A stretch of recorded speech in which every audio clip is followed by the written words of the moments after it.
പുസ്തകത്താളിൽ നിന്നും ഇറങ്ങി വന്ന സുൽത്താൻ പട പാവർട്ടിയിൽ ബഷീറിയൻ ഓർമ്മകളുടെ സുഗന്ധം. അക്ഷരങ്ങൾ കൊണ്ട് മാന്ത്രികത തീർത്ത സാക്ഷാൽ ബേപ്പൂർ സുൽത്താന്റെ അനശ്വര കഥാപാത്രങ്ങൾ പുസ്തകത്താളുകളിൽ നിന്നും നേരിട്ടിറങ്ങി വന്നാലോ?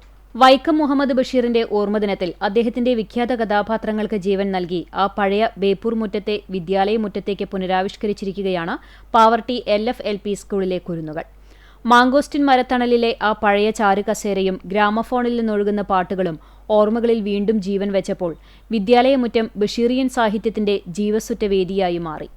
ഖദീജയ്ക്ക് കമ്മൽ വാങ്ങാൻ സുൽത്താന്റെ കാതിൽ വന്ന് അതീവ രഹസ്യം പറയുന്ന പാത്തുമ്മയുടെ ആടിലെ കുഞ്ഞു ഫാത്തിമയും അതിന് ഗൗരവത്തിൽ മറുപടി നൽകുന്ന ബഷീറും കാണികളിൽ കൗതുകമുണർത്തി. അവർ നമ്മെ കൂട്ടിക്കൊണ്ടുപോയത് ആ പഴയ നിലാവുള്ള മുറ്റത്തേക്കായിരുന്നു. പ്രണയത്തിന്റെ നിലയ്ക്കാത്ത വിങ്ങലായി ബാല്യകാലസഖിയിലെ മജീദും സുഹ്രയും ഈ സ്കൂൾ മുറ്റത്ത് വീണ്ടും കണ്ടുമുട്ടിയപ്പോൾ അതൊരു വിരഹാർദ്ര കാഴ്ചയായി മാറി.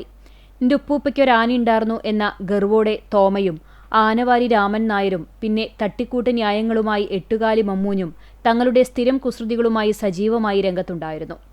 മതിലുകൾക്കപ്പുറത്തുനിന്ന് പ്രണയം പൂക്കുന്ന നാരായണിയുടെ ശബ്ദവും പ്രണയത്തിന്റെ ചിഹ്നമായ റോസാപ്പൂവും ആ മുറ്റത്ത് ഒരു അദൃശ്യ സാന്നിധ്യമായി വായുവിൽ നിറഞ്ഞു നിന്നു. കാലം എത്ര കഴിഞ്ഞാലും ബേപ്പൂർ സുൽത്താനും അദ്ദേഹത്തിന്റെ മാന്ത്രിക കഥാപാത്രങ്ങളും മരിക്കുന്നില്ല. പുതിയ തലമുറയിലൂടെ അവരുടെ നിഷ്കളങ്കമായ പുഞ്ചിരിയിലൂടെയും അഭിനയത്തിലൂടെയും ആ കഥാപാത്രങ്ങൾ ഇങ്ങനെ പുനർജനിച്ചുകൊണ്ടേയിരിക്കും. വലിയ വായനാലോകത്തേക്ക് ചുവടുവെക്കുന്ന ഈ കുരുന്നുകൾ തങ്ങളുടെ പ്രിയപ്പെട്ട സുൽത്താന് നൽകുന്ന ഏറ്റവും വലിയ ആദരവാണിത്.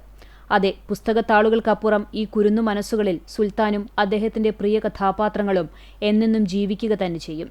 ഒരു മാങ്കോസ്റ്റിൻ സുഗന്ധമായി സ്കൂൾ പ്രധാനാധ്യാപിക PP പ്രിൻസി അധ്യക്ഷത വഹിച്ച ചടങ്ങിന്റെ ഉദ്ഘാടനം മാനേജർ പ്രതിനിധി ഫാദർ പ്രവീൺ പോൾ നിർവഹിച്ചു.